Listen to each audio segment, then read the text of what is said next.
ओम नमः शिवाय, ओम नमः शिवाय, ओम नमः शिवाय, ओम नमः शिवाय। उपमन्यु, अरे कहाँ ढूंढूं तुझे मैं? अकेली लौटकर वहां जाऊं कैसे उपमन्यु?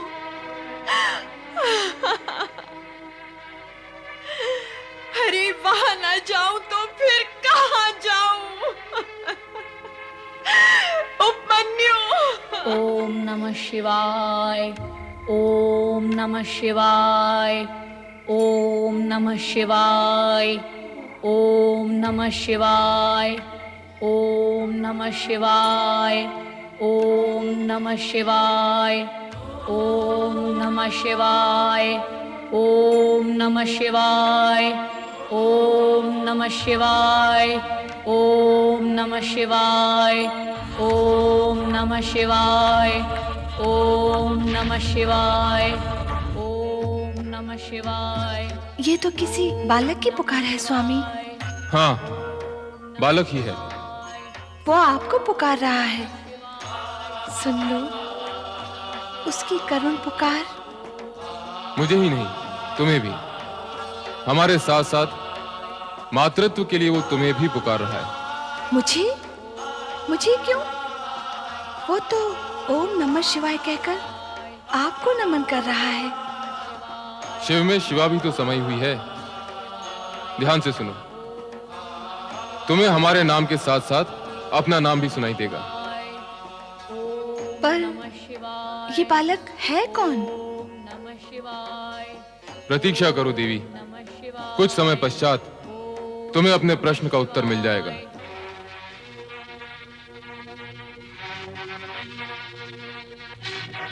क्यों री?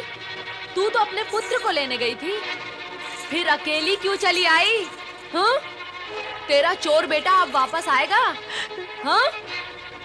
गाय के थन में मुंह लगा के कहीं पे दूध पी रहा होगा। नहीं। वो गया तो जा, अब तू भी चली जा। चल, निकल जा यहाँ से। अरे तारा, निकल कर कहाँ जाएगी मेरी बहन? कहीं भी जाए, हमें उससे क्या? एक तो इसका पुत्र उपमन्यु कहीं चला गया, वो उसी दुख में दुखी है। दूसरा तुम उसे निकालोगी तो स्थिति क्या होगी इसकी? तुम्हें इसकी और इसके पुत्र की बड़ी चिंता है, मेरी काली गाय की नहीं। उसका कोई दुख नहीं। तारा, गाय तो मूल्य देकर भी मिल जाएगी, पर क्या पुत्र मूल्य देकर भी मिलते हैं? मेरी बहन कहीं नहीं जाएगी, वो यहीं रहेगी। भूले भटके से जिस दिन भी इसका पुत्र मिल जाएगा, उस दिन से ये यहाँ नहीं रहेगी, समझे? हाँ? तारा! भैया,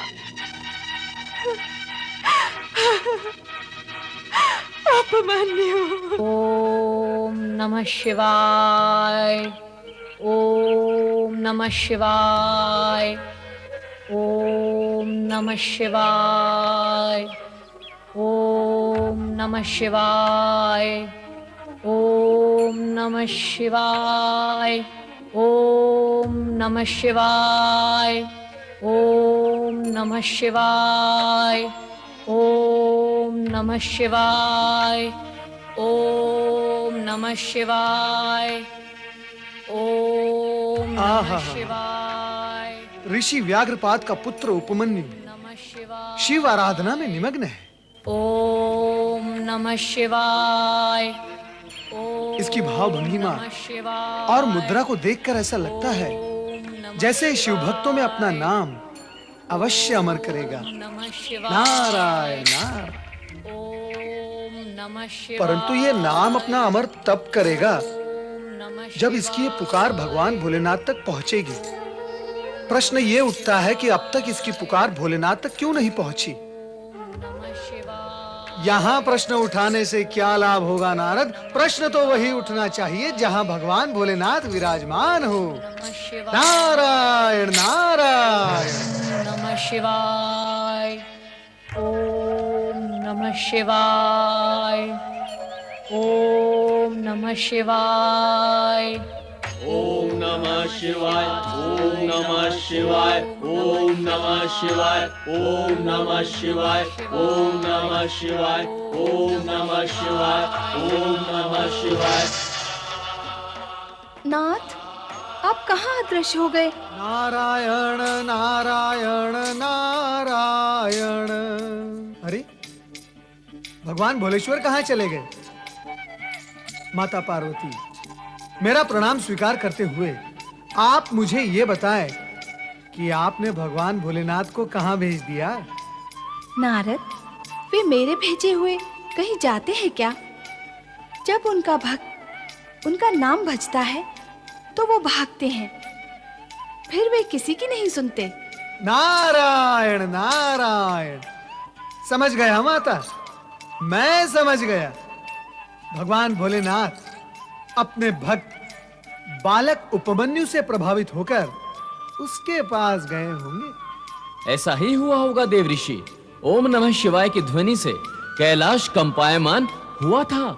कैलाश ही नहीं, भक्त की पुकार पर तो तीनों लोग कंपायमान होते हैं नंदी महाराज।